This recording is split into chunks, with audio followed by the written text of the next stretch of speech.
Hello, everyone. Welcome to How to Successfully Navigate the Flexible Remote Job Market. All participants are muted and are unable to turn on their microphone, but today's session is being recorded and the slides and recording will be sent out to all participants within 5 business days. So please use the Q&A function for any questions. At about 3 p.m. Eastern Time, we'll be answering questions at the end. And also call out where you're viewing from in the chat box. Tell us where you're from. And today's presenter is Bree Weiler Reynolds. Bree is a career development manager at the remote job search service FlexJobs. Bree has been supporting job seekers in the flexible remote job market for more than 10 years. She holds a master's degree in human resources management, and she has offered remote job market insights on Good Morning America, NPR, and other national media outlets. So welcome, Bree. I'll turn it over to you. All right. Thanks, Taylor. Hello, everybody. I see everybody coming in from all over the place. Chicago, Atlanta, Long Island, Virginia. Oh, Northern Virginia, Lynchburg, Virginia. I don't know if those are need to call out the separation, but I will just in case. I am in the Boston area. So hello from the Northeast on a very rainy day, but a much needed rain. So I will take it. And let's see. Thank you for having me today. Thank you for being here. I am going to be talking about a topic that I really like to talk about and hopefully will help you with some key actionable advice and information that you can take after this webinar to either be a better remote and flexible job seeker, if that's something that you're already doing, or to help you get started in that job search in the best way possible. So let's dive into just a couple of things. So as Taylor said, my name is Bree. I work for the job search website FlexJobs. I've been there for about 10 years. Before that, I was a college career advisor. And now at FlexJobs, I run the career coaching team where we're able to help people with their job search for this type of work, for remote and flexible jobs. So today I'm going to be talking about that job market and just some of the topics I'll be going over. Briefly, just a little bit about FlexJobs for anybody who's unfamiliar. And then I want to get a good sense and help you all understand a good sense of the remote and flexible job market, what it looks like right now, any changes that we've seen in this past year when so much has changed in our worlds, and then how to actually start finding jobs and companies that offer this type of work in an ongoing way. So not just companies that are more flexible or more remote because of the pandemic, but companies that are operating that way in a long-term fashion. And then how to avoid job scams, which is one of the unfortunate pieces of this remote job market, and best practices for remote job applications. So I am really excited to be talking about this. I know one of the things that when we survey people and ask them, why are you looking for a flexible job or why are you looking for a remote job? One of the top reasons is the ability for this way of working to reduce our stress, reduce the friction that we feel between work and life, help us manage so many different things that we each have going on in our own personal lives, whether that is parenting, handling a mental health issue, dealing as a caregiver if you're caregiving for someone else, having a stressful job, having a job that doesn't fit you or fit your life or your lifestyle the way that you hope it would be. So for all of those reasons and so many more, people seek out this type of work. And so what I'm hopefully going to help you understand is what this job market actually looks like and how to go about successfully landing a remote or flexible job. So just a little bit about FlexJobs. As Taylor mentioned, we are a job search site that specializes in remote and flexible jobs. Flexible is kind of a catch-all phrase for anything that has flexibility in terms of the schedule or the hours, things that could be part-time or full-time, as long as the full-time has some type of flexibility, and freelance jobs as well. Most of the jobs that we have on our site are employee jobs rather than contract or freelance jobs. That's one of the questions we get often is, well, how many of these are actually just freelance jobs? It's like, well, no, actually about 75% of the jobs on our site are employee jobs. And let's see, we have been around since 2007 and I've been with FlexJobs for 10 of those 13 years. And we have in that time vetted over 55,000 companies that offer flexibility. So one of the biggest things that we do, we're a membership site, that's important to point out. One of the biggest things we do for our members, our job seeking members, is pre-screen every job and company before it gets posted to our site. to weed out scams, commission-only jobs, low-level types of positions, and really find a high-quality database of flexible and remote jobs that are professional level, but that offer more control over where people work and when they work and how they work. That's FlexJobs. I will say we are a membership site, but there are lots of pieces of the FlexJobs site that are free and open to the public. So I'll point those out in the presentation if I'm mentioning anything, and you'll be able to check those out whether or not you are a member. So let's dive into what the remote and flexible job market looks like. And remote work in particular is, of course, the focus right now. So remote job listings since the beginning of the pandemic have really been increasing on FlexJobs, which is great. And we see that because we get remote job listings from so many different companies, large and small, thousands of companies. We see this as a pretty good indicator that this job market is fairly healthy right now, especially compared to the overall job market, which is, of course, not quite as healthy as that. So as you can see, the remote job listings have increased every single month, and each month it varies a little bit.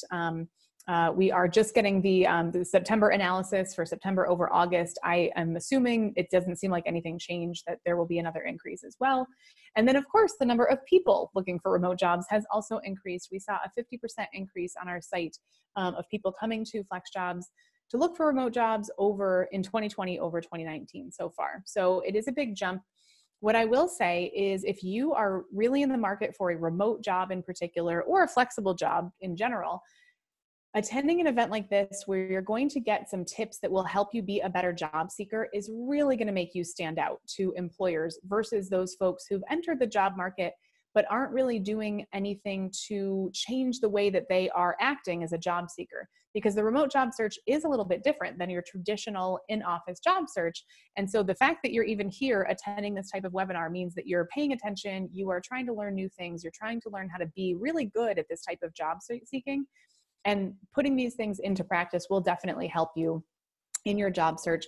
So when we say there's a 50% increase in people looking for remote jobs, I don't want you to panic and think, oh my gosh, there are just so many people looking for this type of work. How will I ever stand out from this massive crowd? The fact is most of those people are not going to be doing the types of things that they need to do to be a successful job seeker. A successful candidate for remote jobs. So kudos to you for spending some time learning this information. I think it will help. Okay, so what I want to talk about, this presentation is really geared towards all types of flexible jobs. The things that I'm going to teach you how to do in your applications and how I'm going to talk about the job market itself have to do with all types of flexibility, but with an emphasis on remote, especially right now when remote is the focal point for employers and employees alike. So there are lots of different types of flexibility, and if you're making the change into a flexible job, that's one of the things that you want to think about is what types of flexibility would most benefit you and your life and help you either to solve some problems that you are looking to solve or to better balance things. I know balance is never that thing that we'll actually reach, but the act of trying to ongoing balance your life. Would it be something like having a remote job in an ongoing fashion? And that could also be talking to a current employer about negotiating long-term remote work, which I'm happy to answer questions on later if anybody has any questions about that. Would it be a full-time or a part-time job? Would a reduction in hours be something that would help? Freelance, would it be more beneficial to go freelance and to kind of have that full control over your career, or to have a little bit more of the stability of an employee, even though, with the caveat that nothing is completely stable, even if you have an employee job? Would you like flexible hours or a flexible schedule? Would that help you better balance the things that you're looking to manage? Do you want to be on site some of the time? Not everybody loves remote work. I am in a household right now where I've been working remotely for 11 years. My husband's been working remotely since the pandemic began, and he would much rather be in an office. He recognizes that there are benefits to remote work, but he really likes that office atmosphere and being around people. So remote is not the ultimate answer for everyone, and that's important to figure out for yourself if it would be a good option or not. And then, of course, we talked about freelance versus employee and part-time versus full-time. So taking some time to think about what type of flexibility would best fit your needs and really help the most for you to achieve the goals that you're setting out or solve the problems that you want to solve or alleviate the stresses that you're feeling, that's important to think about ahead of time, because then you can really target your search and focus on those types of flexibility. Okay, so when you're looking at the job market, what does it actually look like for remote work? So these are the top fields for remote jobs. We also find that these are usually the top fields for all types of flexibility overall. So as you can see here, that this is the top 10. There's computer and IT, sales, project management, medical and health, customer service are usually in the top 5, and then they kind of fluctuate back and forth. Education and training, accounting and finance, business development, account management, and marketing round out the top 10. These are out of 55 career fields that we look at. So even though these are the top 10 for remote jobs, there are many other types of careers that allow for remote work. So it's really important when you're looking at this type of list to understand that it's not the ending list. You know, this isn't the only list of career fields. There are 55 other career fields that we look at to see where remote work is being listed. And it's listed in all of those fields. It's just listed in these more than some of the others. So if you don't see your field listed here, you just have to keep doing some research, but there may be options out there for you. And then these are the most common remote job titles that we see, and I won't read off this whole list, but as you can see, there's a lot of crossover between the career fields that we look at and the job titles. The difference being that a career field, like let's say accounting, actually let's use a more broad one, because accounting and finance, it's pretty obvious what the jobs in there would be for the most part. But for a field like computer and IT, you might be in a computer and IT field, but the number of jobs that you could do within that bubble are huge. So you have on this list, business development manager, project manager, engineer, developer. You know, you have the technical types of jobs and also the peripheral types of jobs that support those. So that's the difference between a career field and a job title. The career field is that whole bubble of potential jobs, and then the job titles are the specific jobs within that field that you could possibly do. And so again, this is out of many hundreds of job titles that we study. So it's important that this is just kind of an overview of the top ones that we see most often, but there are definitely other opportunities out there also. And then these are the top companies that are hiring for flexible jobs. This is based on the last 2 years of data. So we try to take a long view of this, because most people, when they decide that they want to work remotely or flexibly, want to do it for the long term. And so these companies have a long history of offering remote and flexible jobs. And this comes from that database that I mentioned of those 55,000 companies that we have vetted. These are in those top, I think it's the top 30 I have on here. I can't exactly remember, top 30 or so companies. However, there are many other companies that offer this type of flexibility, and they're doing it on the long term. So that's really what we want to focus on. There are lots of companies right now that have short-term accepted remote work, and some of them do plan to continue remote work. But if you're looking for a long-term remote job and you don't really want to take a chance with a company that may go back to the office at some point, then you want to focus on these types of companies. This area of FlexJobs is completely open to the public. So if you're job seeking and you come across a company that you think you'd really like to work for, you can hop over to this company guide on FlexJobs, look up that company by name, and see if they have any history of posting a flexible or remote job, and what type of flexibility, what type of job, the career field, that sort of stuff, and just get a sense of what that company's longer term approach to flexible work options might be. Okay, so let's get into the actual actionable steps that you can take to find companies and jobs that allow for remote and flexible work. The first is, I mentioned the FlexJobs company guide. You are definitely welcome to use that. You can search by company name, but you can also search by location and career fields. Those are the 3 kind of main searches. I will admit it is a little bit clunky to use at first, but it does come in really handy once you get the gist of it. And the information that we have on each company is excellent, in my opinion. I have to give a kudos to our company research team. We actually have a team of people who go out and research these companies. And try to learn more about them so that job seekers can be fully prepared. You know, when we tell job seekers, be sure to research the companies that you're applying to, this is a great place to do that, because we try to help as much as we can get the details you really ought to know. Every year, we also put out a list of the top companies with remote jobs. It's the 100 companies that posted the most remote jobs in the previous year. Our next list comes out in January of 2021.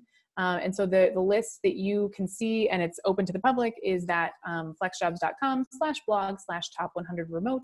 And that will give you some insights into the companies that are hiring for remote jobs in particular. I would also recommend going directly to company careers pages because they often will have information more generally about their approach to work flexibility. And if you come across a company that doesn't mention flexibility at all, that's a pretty good indicator that they're not flexible. So that's where you can kind of tell the difference. If they're really not mentioning it anywhere on their careers page or their HR page or in their job listings themselves, that's a good sign. And then when you want to identify companies, you can also think of previous companies that you have either worked with or worked for. Maybe they were a customer or a vendor or a business partner of any previous job that you've had. And just think about any companies where you've had a really good interaction. And it may be just companies that you are a customer of. So let's say there's some product that you use every single day in your life, and it makes a big difference to you. It makes your life easier or more comfortable or less stressed or whatever it might be. It's worth looking into those companies because you already have that personal connection with them. You've already had a good experience with them. You can use that when you're applying to any of their open jobs, talking about your personal connection with the company. That's really helpful in something like a cover letter. But you already have that connection, and it helps you find companies that you would feel a really strong mission with, or a value system that you match with. So that's a good thing too, is just to make your own list of companies based on your personal experience with products and services that you've used before, and then you can research their flexible work policies. Flexible job listings, there are a few specific things that you can do. So of course there's FlexJobs. I won't say any more about that. But when you're searching, I definitely recommend smaller and more specialized or niche sites. Those specialty job search websites, they are going to have fewer listings, but they're going to have listings that are really tailored to you in some particular way. So when you go to a really large job board, they're going to have millions of listings. Sorry, I have a hair over here that just keeps popping right into my mouth as I'm talking. So when you go to a big website, they're going to have millions of job listings, but they're not all going to be the types of jobs that you're looking for, the type of flexibility you're looking for, and you're going to spend a lot of time sifting through all of that information to find jobs that actually are a good fit for you. So instead, if you go to one of these smaller sites, you'll have fewer job listings, but they'll be already more tailored to you in some way. So you'll spend less time having to sift through them. Skill Crush has a really good list of the 25 best sites for finding remote work. And FlexJobs is honored to be on the list, but there are some really great sites out there that you can check out. If you just Google Skill Crush 25 best sites, they also update that that list really regularly. So I like how clean they keep it. Proven has a list of the 100 plus best job boards for job seekers and recruiters. It's organized by industry. So you can find some of those specialty sites that are specialized in a certain industry that you are interested in working in. And then Ryan Robinson is sort of a marketing and branding guy. He has a great list of 72 freelance job websites to get remote freelance work fast. And a lot of those websites also post employee jobs too that are remote. So you could definitely check those out, even if you're not interested in freelancing, because they do specialize sort of in remote work. It's organized by job type, which is also a nice, helpful way to kind of narrow your search. So I would check those out. You can Google any of those to find them. And that I think will help you kind of pinpoint those jobs that you're looking for that have a connection to you already. I would also recommend some industry and professional associations. So in your particular career field or in the type of field that you're interested in, there may be some professional associations that allow for you to have some remote networking opportunities. So you can't network in person right now, but you could certainly do some remote networking. And they usually have job boards on their industry, their association websites. So you could use the job boards as well. And when you're doing that networking, or when you're talking to your friends, your family, your neighbors, anybody that you're communicating with these days over Zoom, or maybe at a social distance, you can ask them, where did you find your last job? Or how did you get that last job? Or, what's your company's policy on remote work? Have you always been able to work this way, or is this something new to you? And bring that flexibility angle into your networking conversations, because then you start to pinpoint some more opportunities and ideas for expanding your job search in the direction that you want to go, which is towards remote work. So I'm just going to pause and see if there are any questions that I have the questions up here that I might be able to answer that have to do with what I've covered so far. Okay, so one question that came in is, in different countries, where there's too much population, there will be very less scope of jobs. So what will the chances be to get a job? This is a really good question. Kind of globally, what does the remote job market look like? And actually, this brings up a really good point that I'm glad this person's asking about, because with remote jobs, location, your location as an employee or as a worker is still actually really important to the equation. So most remote jobs have some location requirement. So the remote job market is actually not a global job market. It is very location specific. Most companies have to abide by the employment and tax laws wherever they're hiring an employee. So in the United States, for example, we have 50 different states.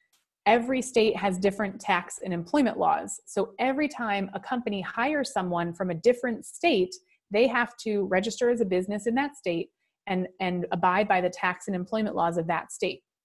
Because of that, and then when you look at countries, every country has its own set of laws. Because of that, companies tend to be pretty specific about the locations that they will hire people from for their remote jobs. So if you are in a country and you're looking to find a remote job, most of the jobs that you're probably going to be open to would be remote jobs that are hiring within, where the companies are hiring within your country. So the remote job market actually is more of a local job market than a global job market. It's expanded beyond your immediate geographic location, but it is still harnessed and kind of bound by those borders and things like that, where tax and employment laws change. So that's really important to know. When you're searching for a remote job, you want to make sure you're using your location every time. Only about 5% of the listings that we see on FlexJobs are those kinds of remote job listings that you can do from anywhere, those sort of digital nomad types of remote jobs. So it's actually a little bit hard to answer this specifically when it comes to your location and things like that, how the remote job market overall will be affected. We do know across the board remote jobs listings have grown, but still your location is going to be really important. So you want to make sure you're searching by that. Okay, so let's see. How do you change how do you change roles remote? Boy, stumbled on that one. Pros and cons to this. My education is different than what I'm applying for. Okay, so for career changers with remote jobs, yes, there are some things that you can do as a job seeker to tell employers that you are changing careers, but that you have what it takes in that new field, that you are able to do the work. One of the biggest things, and we'll talk about this in a couple of slides, is transferable skills. And so I'm going to pinpoint some of the specific skills that would help you transition to a remote job and sort of change careers at the same time. So be on hold for that, the answer to that question. And then also, let's see, I'm looking for any other specific questions that I'm not going to cover next. Okay, so let me continue on with the presentation, and then there are some questions in this list that I do want to make sure we cover at the end. Okay, so when you're searching for remote jobs, another thing that you want to make sure that you're doing is using a variety of keywords, because in case you haven't noticed this already, if you haven't been applying yet for remote jobs, every company calls this something different. So during this presentation, I've been using remote job as the word, but these are also known as telecommuting jobs, virtual jobs, distributed teams, home-based jobs, open nationwide, home-shored, location agnostic is one of my all-time favorites for creativity. And then telework, which is one of those old holdovers. It used to be pretty much all called telework 20 years ago, and now it is still used by some companies. Telecommuting and telework tend to be more of an old school type of phrase for remote work. But make sure that you are using a variety of search phrases and key terms when you're searching, because you're not sure which companies are going to be using which phrases, and using a variety of these will help you pinpoint more remote jobs. Okay, so one thing I definitely want to touch upon is how to avoid job scams. Unfortunately, with remote work and with the pandemic, there has been a big increase in the scams, job scams that are out there. Specifically around hiring people to do supposed remote jobs that are not real jobs. So there's a few ways to spot a scam. The list on the screen is warning signs that you may be dealing with a scam. Each one of these individually is not a 100% guarantee that what you're looking at is a scam, but every time you come across one of these indicators, you want to make sure that you're doing some extra research on that job or that company to make sure that you have found a real job and it's not a scam. And the more of these that you're experiencing with one particular job or company, the more likely you're probably dealing with a scam. For example, during the pandemic, one of the biggest remote job scams that we've seen are contact tracing jobs, which contact tracer is a real remote position.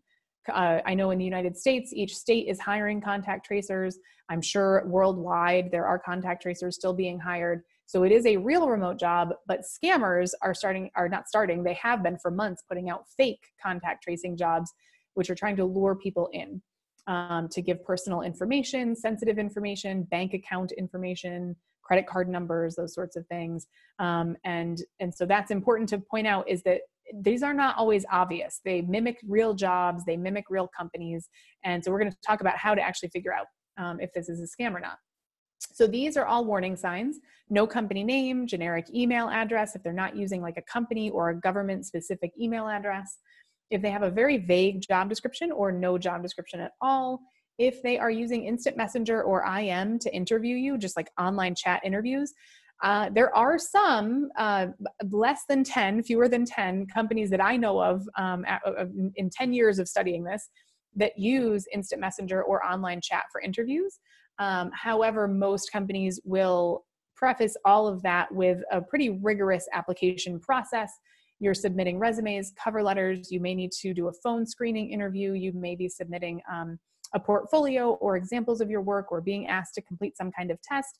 So the key here with the instant messaging or online chat interviews is that they happen immediately. As soon as you submit your information, they're contacting you pretty quickly, and they're very brief, and they pretty much offer you the job on the spot, or they start asking you for very sensitive information during that interview. So if you experience those things in an online chat or an instant messenger interview, it's probably a scam. And then copycat companies, this is what I was talking about before, where they take either real jobs or real companies and create fake versions of them to lure people in. You'll notice the website comes into play here.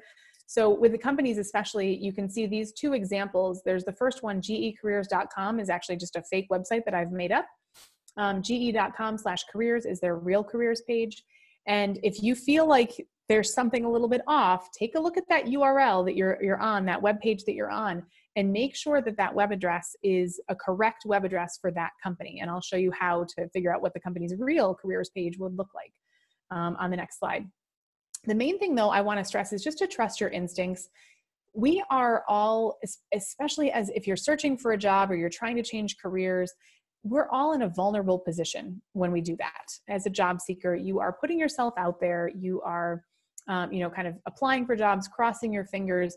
You want it to be over as quickly as possible. Nobody loves to job search. However, whenever I've talked to somebody who has been the victim of a job scam, they almost always say that there was a point in the process where they thought something was a little bit off. They thought something wasn't quite right. The company or the recruiter was acting unusually, or a piece of information they were being asked to provide seemed like it shouldn't be asked for. But they pushed away that instinct that they were having, and they went along with the process because they wanted a job. It's totally understandable. We don't want to prolong a job search if we don't have to. And so they kind of cross their fingers and hope for the best. And what I'm saying and what they have said is trust your instincts. If you get that feeling that something's not quite right, just do some more research. It doesn't mean you abandon that entirely. It doesn't mean you run screaming from that job. It may be a real job, but you want to do some research to make sure that it is before you continue. How do you do that research? Okay, so the first method is for any company or job, you want to open a new browser and then search for that company's name or the job title that seems a little suspicious and the keyword scam. So you're going to search for example, business development manager scam or ABC Corporation scam. And the results that come up are going to show you a lot of different things. There might not be much, but you might find things like local news stories, because local news are really on top of these a lot of times. They are doing reports about scams, local people being scammed. It doesn't have to be in your locality either. Let's say you're in the Boston area, but you might find local news stories about somebody who was scammed in Utah. It doesn't have to be a local thing, but you will find local news from around the world and around the country that are talking about these types of scams. The FBI sometimes puts out warnings about different job scams. So you might find reports on that, Better Business Bureau reports. You might also find online community forums where people are trying to warn about this. We see this on Reddit and sites like that, where people who've been scammed are now coming out and saying, hey, this was a scam. Here's what it looked like. Here's how they talked. Here's how they emailed with me, that kind of stuff. So you're going to find a lot of information that could be helpful. And so you want to do some research, see what you find. And then the second one is for any well-known company where you're not sure you're on their real careers page, or it could be not a well-known company, but any company where you're not sure you're on the right careers page and you want to check that web address. Open a new browser again, search for that company's name and the word careers. And then that real company's career page will come up, and you'll be able to compare that address with what you were on to see if it's the same. If it's not the same, then you might be on a scam site. Okay, so let's talk about the last area here, and then we're going to open it up for more questions. So positioning yourself for flexible jobs. How do you actually put yourself out there? Let's say you found a job that you like, you want to apply for it. There's a few specific things that you can do. First, you want to think about the skills that you might already have. This goes back to the career change question that was asked before. How do you career change into a remote job? So that person said that their education did not match where they're headed. And that's A-okay. A lot of people have a very different degree than the career that they ultimately pursue. So that's important to know, is that this is not an unusual situation. It's definitely possible to change your career there. One of the things you want to focus on are any of the skills that you have that would help you do the new job that you're aiming for, the new career that you're aiming for. When it comes to flexible and remote work, these skills that you see on your screen here, these are the top skills that employers tell us that they're looking for when they hire somebody to do a remote or flexible job. So written and verbal communication skills are critical. Whenever we ask a company, what are the top skills that you are looking for in a remote employee or a flexible worker, they will always, almost always, at least 99.9% of the time, say written and verbal communication skills are absolutely critical. Because especially when you're working remotely or when you're working asynchronously, so not at the same time or potentially not in the same place as other people, you have to communicate with them, especially in writing. It's a lot of emailing, it's a lot of online chats, that sort of stuff with the people that you're working with. So having those really crystal clear, good communication skills is critical. You also want to be good at time and task management, have the ability to focus, to keep yourself focused. Be able to ask proactive questions. So if something is unclear, you want to be asking, hey, I think I'm missing some information about this, or I think I'm missing a key detail here that could help me, or I'm just really confused by this. Can someone help me here? And being able to speak up for yourself in that way, because when you're not working around people at the same time, they can't see when you're struggling. They can't see when you're bored or you're frustrated or you are confused. All those cues that we're used to taking in a body language way, you have to be the one who puts those cues out there proactively. So whether it's with coworkers or your boss, you want to make sure that you are talking to them and speaking up for yourself when you need more information or help with something.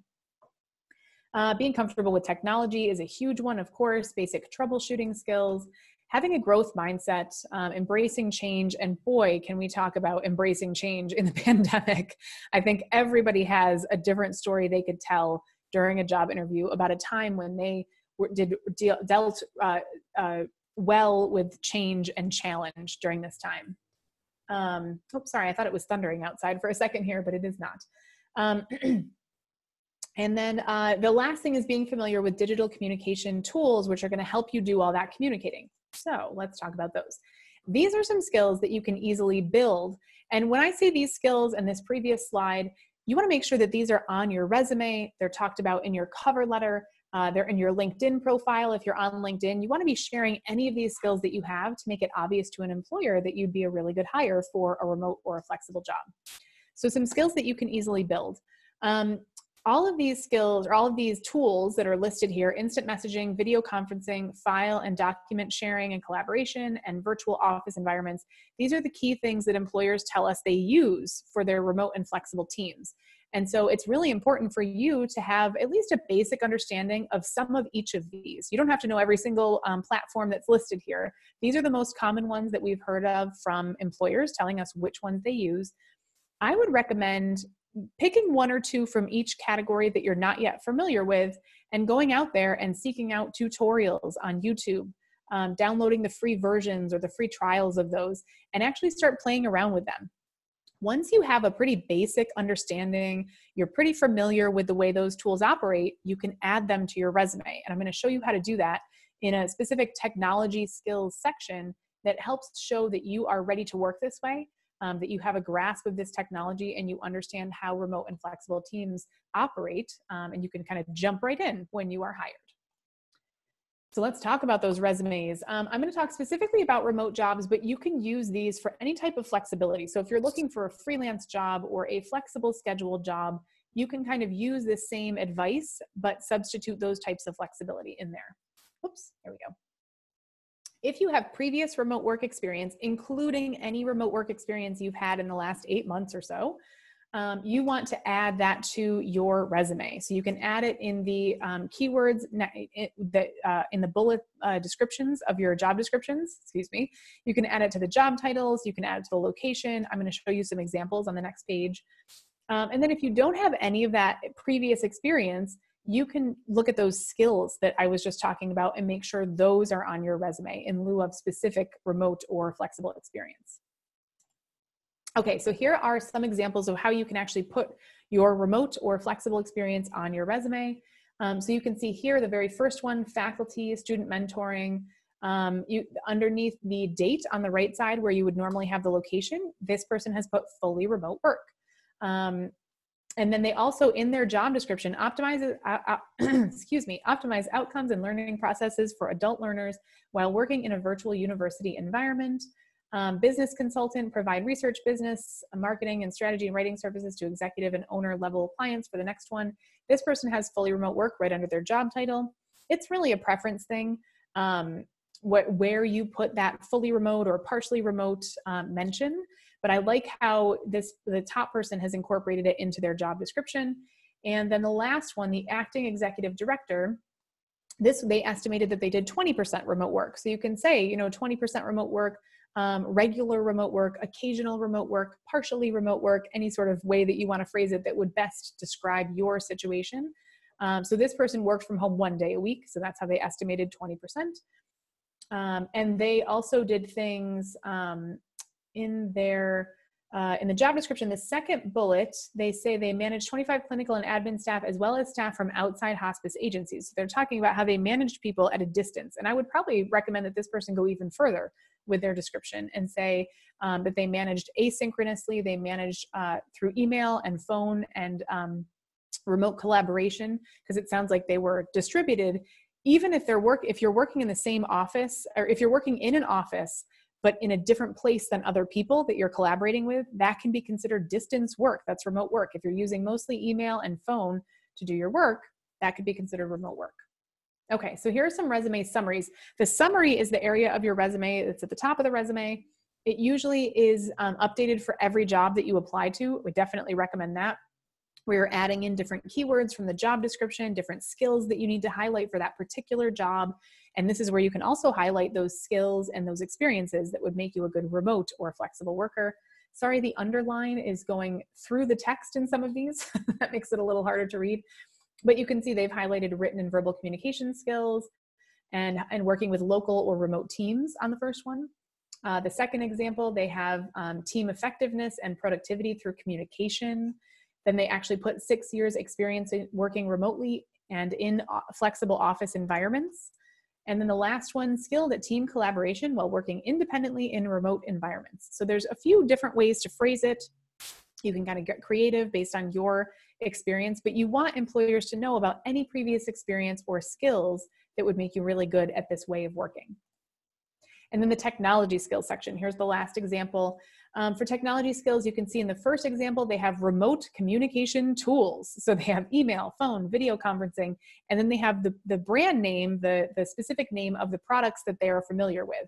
I think that's a really smart way to do it because you get the keywords in there for both the generic idea, video conferencing, and the specific programs that you're familiar with, GoToMeeting, Zoom, those sorts of things.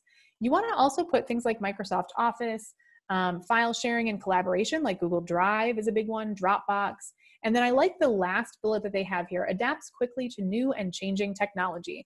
That demonstrates that you're comfortable with technology you have a growth mindset, you're willing to learn new things, and you understand that in a remote workplace, you're always trying new programs, you're always learning new things. There are always new versions of the programs that you've just mastered. So you have new things to learn all the time.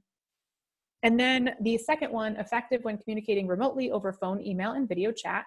And the final one, tools used for effective remote work. And then they've got those all listed out, and new tools adopted on a regular basis is the last bullet there. So I think that's really a smart way of, again, putting that growth mindset in there and showing that you are interested and able to learn all of these new things. Lastly, I wanted to just address one thing that has come up a lot during the pandemic, which is folks who have a career break on their resume. So if for any reason during this time or any other time in your career, you have experienced a gap on your resume. Let's say you are a stay-at-home parent, you have been laid off, you have voluntarily left the workforce to handle your mental health better.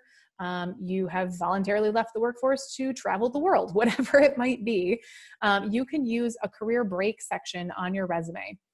And so there's a couple examples. A career break basically goes in the place where the gap is on your resume. So it literally fills the gap. So you've got your professional experience section, you've got your experience in chronological order. Wherever that gap might be in your experience is where you want to put in this. So you would say something like planned career break or just career break. It doesn't have to be planned, because especially if you've been laid off or there's been a pandemic, it might not be planned. So you want to say career break, you could say planned, you could say active career break if you were professionally active, even though you were not in a specific job. The dates of that break, and then you can say whatever it is that you might have been doing during that time, and you want to be very brief. You don't have to get into specifics about your decision to stay at home to raise your kids, or your decision to take time off of work to care for yourself or someone else. You don't have to get into very specific things about your layoff, but you can phrase it in a very brief way that just lets employers know, here's the deal. This is what I was up to. This is why there's a gap on my resume. And here's all the other information you should know about why I'm a good candidate. The main reason that you would want to do this is because employers, when they see a gap on their resume, they automatically start filling in the gap with all of their ideas about what might have been going on. And unfortunately, as humans, we are often not generous with our assumptions about other people's situations. So from the employer's perspective, they're going to wonder, was it a performance issue? Did you get fired? Was it for cause? Did you do something terrible? What are the ramifications of that for them hiring you? And so you want to tell them, hey, no, here's the deal. Here's what I was doing during that career break. Here's why I have a gap, and explain to them what it was about. So the first one is they have information about how they were completing coursework via virtual platform and remote learning towards software engineering bachelor's degree at San Gabriel College. So it's very short to the point. They went back to school, basically. The next one is, I believe this was a stay-at-home parent. So they said they had an intentional pause to focus on full-time caregiving, excited and energized to return to work. So they're just saying very briefly, focus on full-time caregiving. I like that phrase, an intentional pause to focus on full-time caregiving, because this works for any type of caregiving, whether it was for yourself, for a family member, for your children, whatever it might be. And then the next thing that employers want to know is you are ready to return to work. So excited and energized to return to work is a nice way to say, hey, I'm here, I'm ready to do this. The third example, one of multiple people laid off due to a change in company strategy. You could put due to a global pandemic here also. I think that's a very valid excuse. Excuse isn't the right word, it's a valid reason. And then consistently received outstanding performance reviews from leadership and peers, parted on good terms. So it's important to say, hey, I did good work while I was employed here. I'm not employed here anymore for a layoff because of the company strategy changed or the pandemic impacted us. But you can talk about your previous performance and how it was viewed. And then the last one is a good example of the global pandemic. So break in employment due to global pandemic, proactively pursuing certifications within an online format in QuickBooks 2019 and Microsoft Office. I believe this was a bookkeeping client that I worked with, who was, as a career coach, I was helping her go to her next bookkeeping job. And so you can say specifically you're learning new things. And that includes tutorials. You don't have to be pursuing a specific degree or a certification. If you are increasing your knowledge as a professional in some way, you can put that in there for sure. So if it's even free tutorials online, learning X, Y, and Z platforms, proactively seeking out new information about X, Y, and Z concept in my field, whatever it might be. So, weigh the options, weigh whether this is a good idea for your situation. For most people, we find that this can be helpful. And so you can put that in there. We also, one thing I will mention is for anybody who's a military spouse or something like that, you can also absolutely use this to mention why you have either those kind of bits and pieces of employment on your resume between moves and things like that. That's something that we work a lot with. So there's a lot of different situations where this might be helpful. So let's review, and then I'll open it up for more questions here. It looks like we have a number of questions coming in, and just a reminder, you can put those in the Q&A section on Zoom, and that's where I'll be looking for those. So first, consider your options for flexibility. What flexibility would you most appreciate right now? And then your career area, your career field, and the companies that you could potentially work for. Do some research. Don't assume anything. I think a lot of people stop themselves because they think, I'm not going to be able to find something that's flexible or that's remote in my particular field or for this type of job. I would say do research first. You might find that that's actually true, but that you want to change careers because you found that there are benefits to this way of working that make a career change a good idea for you. You may also find, of course, there are opportunities in your particular field. So do your research. That's the first thing. And then identify your best remote friendly skills and experiences. So if you have previous experience working remotely, or you're just really good as a time manager, you are good at focusing, you have great communication skills, you're technologically savvy, you're a problem solver, you like to learn new things, all that sort of stuff. And then update your application materials, your resumes, your cover letters, online profiles, and start interacting with your network and try to make new connections as well as getting in touch with some older connections that you have. And then start applying for remote jobs, applying for flexible jobs, whatever type of flexibility. I like to put this one in there because I think I personally am this way, and I think a lot of people are. We get stuck in that analysis paralysis where we're constantly researching, we're turning over the information, we're finding new information, we're getting all ready. We're getting ready, and we never actually start applying. So I want to put that in there. Make sure you start applying for jobs. That's a key piece of this. Okay, so let's see what other questions we have coming in here. And I'm just going to take a sip of water while I read.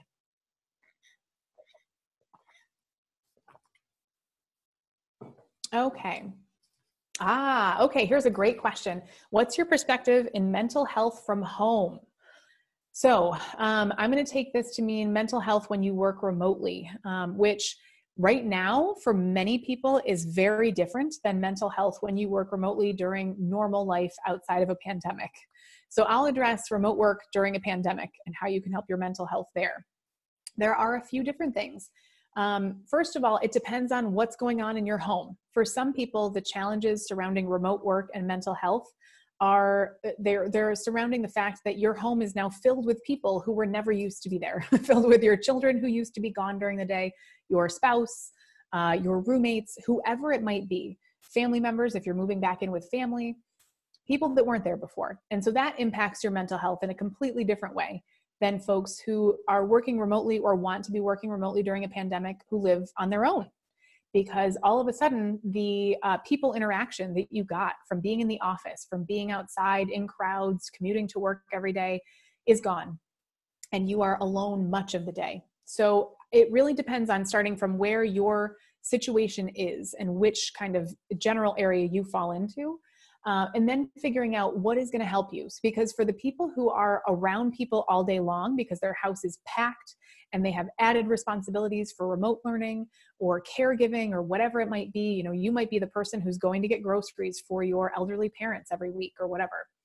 So you have to think about your particular situation, but there's a few key things that come to mind. One is if you are not getting enough social interaction, you have to build that into your day. As a remote worker, this was the case for me before when I worked alone most of the day. Now my spouse and my kids are home most of the day. So it's very different for me. But before it was getting social interaction, making sure that I wasn't isolated all day long. So for some folks, that might be the way it is. You have to build that into your schedule, whether it's phone calls with friends, Zoom calls, going outside to socially distance, meet up with somebody, building in those activities throughout your day. On the flip side, it might be that you're getting too much social interaction from the folks in your house, and you want to build in some independent alone time, some time where you can clear your head and be in a quiet space. And with remote work, oftentimes we're more connected to our coworkers than we ever were when we worked in an office. You're constantly slacking back and forth. Your email notifications are going off. You have to shut that all down sometimes and find quiet space for yourself. And as a job seeker, that's a key piece of it too. You have to have that quiet space to do your job seeking. So I would start there and figure out, do you need more social interaction or less, or a different kind? You know, if you're getting a lot of work interaction, how about your friends? How are you building them into your day? Or your family, how are you building them into your day or your week or your month? And so go from there. Setting boundaries as a remote worker is one of the most critical skills that you can learn, whether it's in a pandemic or otherwise. So this is the other main thing I'll say, is learn to set boundaries. And that's boundaries so that when you're working, you can actually work. It's boundaries with the people in your house so that when you're working, they know that you're working. There's a red stop sign on my door right here because I have 2 young kids who understand that the red stop sign means stop, don't go in the office, mom's doing something. For some people, if you don't have the physical boundary of a shut door, you can actually create boundaries within rooms that you're already in. So it might be hanging curtains around your little office corner so that you can have that boundary of going to and from work. One of the easiest boundaries that I found is to take your computer at the end of the day and put it in a drawer or in a closet, because the signal that your brain gets when it sees your work computer is, I'm missing something. There's something I need to be doing for work. I'm not working. I should be working. And that should not be the signal that your brain gets after you're done with work or before you're starting work. Your brain should be focused on the other stuff that you're doing. You need downtime in between all those different activities.